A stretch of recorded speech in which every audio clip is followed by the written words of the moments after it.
Hello students, welcome back to organised knowledge channel. और आज की जो वीडियो है उसमें हम डिस्कस करने वाले हैं worksheet number 11 for class 10th social science की। ये वर्कशीट है जो आपके लिए 31 जुलाई 2021 के लिए शेड्यूल की गई है। आज की वर्कशीट में बच्चों हम कैश क्रॉप्स और उसकी जो क्लाइमेटिक कंडीशंस हैं उनके बारे में पढ़ेंगे। सो वर्कशीट शुरू करने से पहले बेटा प्लीज़ चैनल को सब्सक्राइब कर दीजिए, बेल आइकन को भी प्रेस कर लो ताकि आपको हर वीडियो की नोटिफिकेशन वो मिल जाए। लास्ट वर्कशीट में, प्रीवियस वर्कशीट में भी हमने बच्चों जो एग्रीकल्चर है उसके बारे में पढ़ा। हमने एग्रीकल्चर के टाइप्स पढ़े, हमने फिर जो रबी क्रॉप्स थी, खरीफ क्रॉप्स थी, उनके बारे में भी पढ़ा कि कौन सी रबी क्रॉप्स हैं, कौन सी खरीफ क्रॉप्स हैं, उनके लिए कैसी क्लाइमेटिक कंडीशन चाहिए। आज हम कुछ कैश क्रॉप्स के बारे में पढ़ेंगे और उनकी क्लाइमेटिक कंडीशंस को देखेंगे। कैश क्रॉप होती क्या है, सबसे पहला पॉइंट तो यही है। तो आप सब बच्चों को पता है कैश क्रॉप क्या होती हैं, जो प्रॉफिट क्रॉप होती हैं। That is an agriculture crop which is grown to sell for profit, जो कि प्रॉफिट के लिए उगाई जाती हैं और बेची जाती हैं। ठीक है, ऐसी क्रॉप्स को हम कैश क्रॉप या प्रॉफिट क्रॉप कहते हैं। अब देखिए यहाँ पर कुछ कैश क्रॉप दी गई हैं और कुछ उसके लिए क्लाइमेटिक कंडीशंस दी गई हैं। सबसे पहली जो दी गई है वो है T. T bushes require warm and moist free climate all through the year. तो कैसी क्लाइमेट चाहिए बच्चों? वार्म, ठीक है, यानी गर्म होनी चाहिए, एंड टेम्परेचर थोड़ा ज़्यादा चाहिए, एंड मॉइस्ट फ्री क्लाइमेट हो।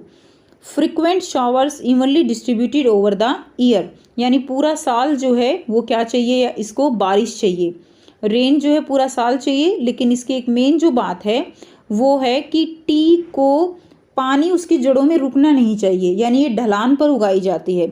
आपने देखा है कि जो चाय है वो आसाम, दार्जिलिंग उस तरफ जो है, हमारे जो ईस्ट एरिया है, माउंटेन ईस्ट एरिया, वहाँ पर ये लगाई जाती है। क्यों? क्योंकि वही पर सारी जो इसके लिए क्लाइमेटिक कंडीशन चाहिए वो बिल्कुल सूटेबल हैं। और यही रीज़न है कि लगभग पूरे देश का आप कह सकते हो 50% जो टी है वो वहीं पर जो है उगाया जाता है। सबसे ज़्यादा जो ग्रो की जाती है वो आसाम और दार्जिलिंग में ही क्यों है? क्योंकि यहाँ की जो सॉइल है वो बेस्ट है टी प्रोडक्शन के लिए।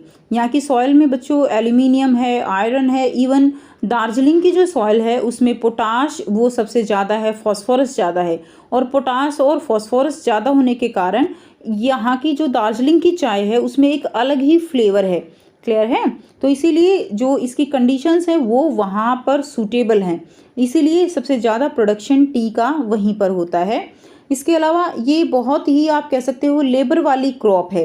क्यों? क्योंकि इसमें क्या होता है ना कि झाड़ियाँ लगा दी जाती हैं और कई साल तक फिर उसके पत्ते जो है वो फसल होती रहती है, और इसीलिए पत्तों को चुना जाता है। पत्तों को जो है कलेक्शन, ये एक काफ़ी एक आप कह सकते हो कि बहुत ही लेबर का काम है। ठीक है, उसके अलावा बारिश लगातार होनी चाहिए। तो आसाम में जो है लगातार जो है क्या होती रहती है, बारिश होती रहती है। हिली एरिया है तो पानी रुकता नहीं है। तो ये कुछ कंडीशंस हैं टी के लिए। नेक्स्ट देखिए कॉटन। कॉटन भी क्या है, एक प्रॉफिट क्रॉप है। इसके लिए कैसी क्लाइमेटिक कंडीशन चाहिए?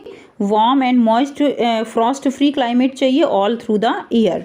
ठीक है, टेम्परेचर होना चाहिए थोड़ा ज़्यादा। Cotton grows well in dryer part of the black cotton soil of the Deccan प्लेटू। तो जहाँ पर जो ब्लैक सॉयल है वहाँ पर कॉटन सबसे अच्छा जो है प्रोडक्शन किया जाता है ब्लैक सॉयल में। कॉटन के लिए सॉयल कौन सी रहेगी बच्चों? ब्लैक सॉयल सबसे बेस्ट सूटेबल सॉयल है। और सबसे ज़्यादा जो कॉटन की अगर हम बात करें, इंडिया की बात करें, सबसे ज़्यादा कॉटन कहाँ है? गुजरात में इसका प्रोडक्शन सबसे ज़्यादा किया जाता है। It require high temperature, light rainfall और इरीगेशन। हाई टेम्परेचर चाहिए, लाइट रेनफॉल चाहिए, ठीक है, इरीगेशन इसको चाहिए, and 210 Frost free days and bright sunshine for its growth. तो लगभग 210 दिन इसको फ्रॉस्ट फ्री डेज चाहिए, और तेज़ जो है रोशनी आप कह सकते हो ना, तेज़ धूप चाहिए इसको ग्रो करने के लिए। और कॉटन का सबसे ज़्यादा हमने कहाँ बताया? गुजरात में सबसे ज़्यादा कॉटन वो उगाई जाती है। ये भी बहुत ही आप कह सकते हो लेबर है इसके अंदर, कि जो कॉटन बॉल्स होती हैं बच्चों इसकी, वहाँ से हाथ से ही कॉटन बॉल से कॉटन अलग किया जाता है। तो ये भी बहुत ही ज़्यादा आप कह सकते हो लेबर वाला काम है। तो इसमें भी मेहनत बहुत ज़्यादा है। जैसे चाय में बहुत ज़्यादा मेहनत है, इसी तरह कॉटन में भी बहुत ज़्यादा मेहनत है। नेक्स्ट हम बात करें शुगर केन की। तो शुगर केन जो है it's a tropical as well as subtropical crop. तो ये कैसी है? सब ट्रॉपिकल और ट्रॉपिकल जो है इसके लिए क्लाइमेटिक कंडीशंस हैं। And it grow well in hot and humid climate with a temperature of 21 degree Celsius to 27 degree Celsius. Humid climate temperature लगभग 21 से लेकर 27 तक रहेगा। एनुअल रेनफॉल जो है वो बिटवीन 75 एंड 100 सेंटीमीटर तक रहेगी। शुगर केन भी बच्चों एक बहुत ही आप कह सकते हो मेहनत वाली क्रॉप है। कैसे? क्योंकि इसमें शुगर केन में जो एक्स्ट्रा इसमें वीड्स हो जाती है उसको निकालना पड़ता है, गन्ने को बांधना पड़ता है, तो ये भी लेबर वाला काम होता है। और सबसे ज़्यादा शुगर केन की अगर हम बात करें तो उत्तर प्रदेश में जो है सबसे ज़्यादा शुगर केन का प्रोडक्शन किया जाता है। क्लियर? इसके अलावा पंजाब, हरियाणा ये एरिया हैं जहाँ पर शुगर केन ग्रो किया जाता है। नेक्स्ट हम कैश क्रॉप की बात करें तो वो है rubber. Rubber it is an equatorial crop, तो जो इक्वेटर है यानी जहाँ इसके लिए टेम्परेचर थोड़ा ज़्यादा चाहिए, but under special condition it also grown in tropical and सब ट्रॉपिकल एरियाज। तो सब ट्रॉपिकल एरियाज में भी ये ग्रो की जा सकती है। It require moist and humid climate with rainfall of more than 200 centimetre. So इसके लिए मॉइस्ट और ह्यूमिड क्लाइमेट चाहिए और रेनफॉल जो है वो बहुत ज़्यादा चाहिए, लगभग 200 सेंटीमीटर। और यही रीज़न है कि ये जो रबर की क्रॉप है सबसे ज़्यादा हमारे इंडिया में केरला साइड मिलती है। केरला साइड इसका सबसे ज़्यादा प्रोडक्शन है क्योंकि वहाँ पर रेनफॉल भी है, वहाँ पर टेम्परेचर भी ज़्यादा रहता है। टेम्परेचर इसका 25 डिग्री सेल्सियस से ज़्यादा होना चाहिए। क्लियर? अब देखिए नेक्स्ट आपको यहाँ पे दिए गए हैं 4 बहुत ही आसान से क्वेश्चन, काफ़ी इजी क्वेश्चन है बच्चों जिनके आंसर आप खुद से बहुत अच्छे से कर सकते हो। सो आइए बेटा हम 1 बाय 1 इन क्वेश्चंस को डिस्कस करेंगे। फर्स्ट क्वेश्चन दिया गया है name A cash crop which needs high rainfall through the years. ठीक है, तो कौन सी कैश क्रॉप है जिसको ज़्यादा रेनफॉल चाहिए? वो है टी। ठीक है, सेकेंड क्वेश्चन है which kind of soil is required to grow cotton. Cotton के लिए कैसी सॉइल चाहिए? Answer will be black soil. इसके लिए कैसी सॉइल चाहिए बच्चों? Black soil. क्वेश्चन नंबर 3 है which state of India has suitable climatic condition for rubber cultivation. Rubber cultivation के लिए कौन सा स्टेट में सुटेबल क्लाइमेटिक कंडीशन है? That is Kerala. आंसर क्या रहेगा? केरला। नेक्स्ट देखिए क्वेश्चन नंबर 4 है why is tea grown in hilly region of north east but not in the hilly region of northern India. कि जो टी है वो हिली रीजन जो नॉर्थ ईस्ट के हैं, आसाम, दार्जिलिंग, वहीं पर ये अच्छे से ग्रो की जाती है, वहीं इसकी प्रोडक्शन ज़्यादा है। बट जो नॉर्दर्न इंडिया है उसके जो हिली रीजन्स हैं, जम्मू है और ये जो एरिया है इस तरफ जो है ये नहीं ग्रो की जाती। क्या रीज़न है?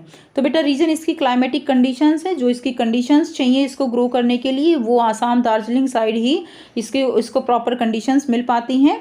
That is hot humid climate is best for T cultivation. तो आप आंसर में यही लिखेंगे। इसके लिए जो है बेस्ट क्लाइमेटिक कंडीशन चाहिए हॉट एंड ह्यूमिड, पूरा साल इसको बारिश चाहिए। It gives good yield in 10 to 35 degree temperature. Tea garden should have good drainage system. ठीक है, यानी इसकी जड़ों में पानी नहीं रहना चाहिए तो ड्रेनेज सिस्टम अच्छा होना चाहिए। सच conditions occur in the hilly areas of north east. तो ये कंडीशंस नॉर्थ ईस्ट में है इसीलिए वहाँ पर ज़्यादा ग्रो की जाती है। Therefore the T crop is grown only in the hilly areas of north east, इसीलिए वहीं पर ये ग्रो की जाती है।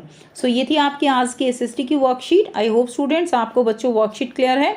कोई भी डाउट है आप कमेंट सेक्शन में कमेंट करके पूछ सकते हो। वीडियो अच्छी लगी तो लाइक कर दीजिए, शेयर कर दीजिए और चैनल को सब्सक्राइब कर लीजिए। So thanks for watching. मिलते हैं नेक्स्ट वीडियो में नेक्स्ट वर्कशीट के साथ। Take care.